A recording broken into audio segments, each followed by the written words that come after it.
Hello, my name is Ender Knight. I'm founder of Noble Knight Martial Arts Systems, and this is part one of a video series I'm putting together to help educate people about martial arts.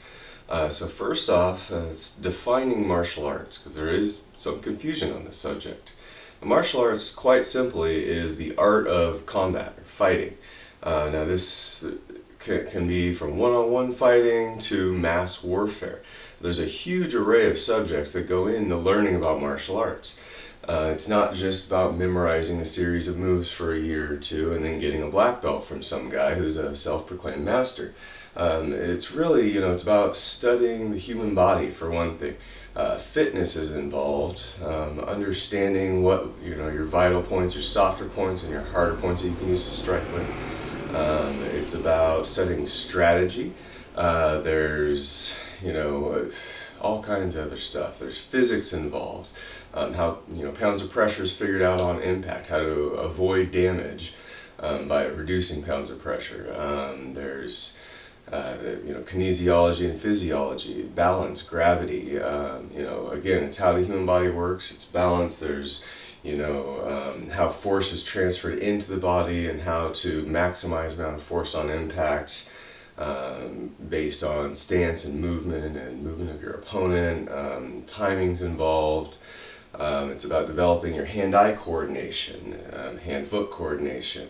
There's, like I mentioned on tactics, studying, practicing chess against an opponent can help you with tactics. Studying history, looking at past battles and warfare, and can help you to develop different kinds of strategies that you can use that would, apply to real-life situations.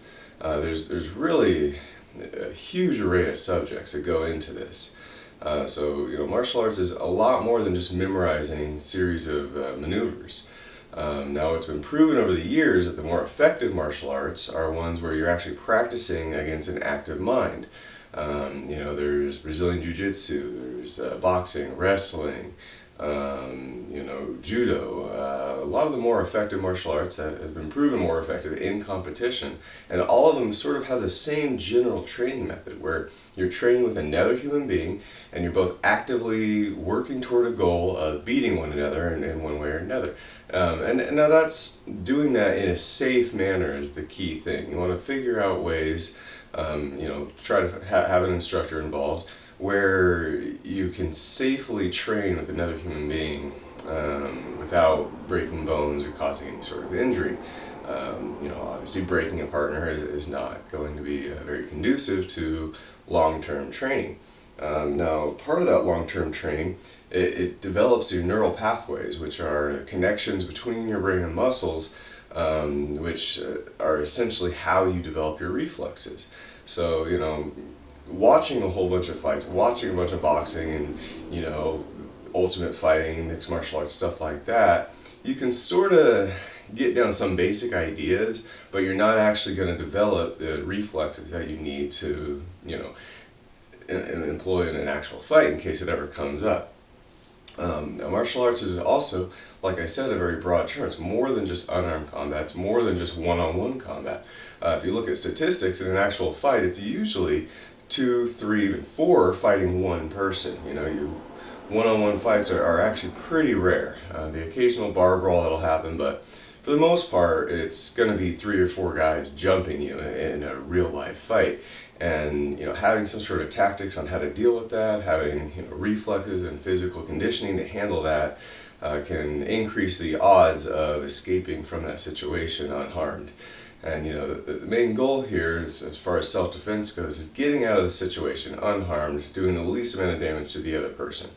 It's people talk about all these different, you study these martial arts and it has these different death moves and stuff like that. Well, if you actually study martial arts and then you get in a fight with somebody and you just tear that person to pieces and rip their throat out, you're going to go to prison. It's not acceptable in modern society to just tear somebody apart in a fight.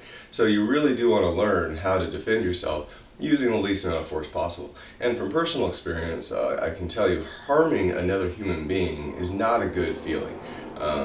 If you're a decent human being, if you don't have psychological issues where you want to hurt people, it's not really in our nature to hurt one another. So, you train in martial arts so you don't hurt people and so you don't get hurt. And ideally, so you completely avoid the fight. Part of that's tactics that I talk about. Back when I was younger, I was a little more afraid of fighting. I was afraid of getting hurt. And my whole idea was, well, if I walk around looking scary, people are going to leave me alone. And I used to slick back my hair, and I had a mustache and goatee for a while. I shaved my head completely, and I was wearing black leather jackets and black sunglasses and just doing everything I could to look really, really scary. What happens is you get other guys who are insecure or want to prove their toughness to somebody, and they see that sort of thing, and they instantly want to fight that guy because, oh, well, that guy thinks he's tough, so I'm going to go fight that guy. Well, if you walk around with glasses and your hair parted and a button-up shirt and a tie, for the most part, people don't really want to mess with you. There's the occasional person who is going to try to rob you or something like that. It could happen. And most of those people are looking for an easy target. So they come after a guy who's well-dressed and well-groomed, thinking that the guy's just going to fold.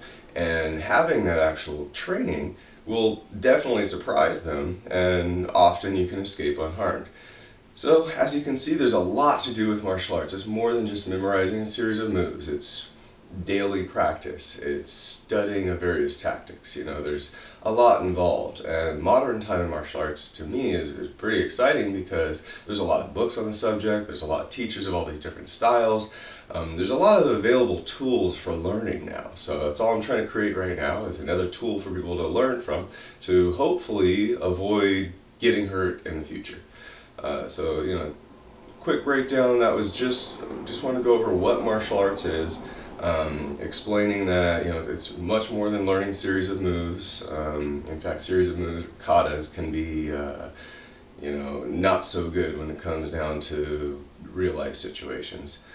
Having a black belt means absolutely nothing. I'll tell you that from personal experience. I've met guys that had 2 or 3 months of training that could tear black belts apart with years of experience in one particular system. So, again, it's about really studying it and looking at the core of what combat is.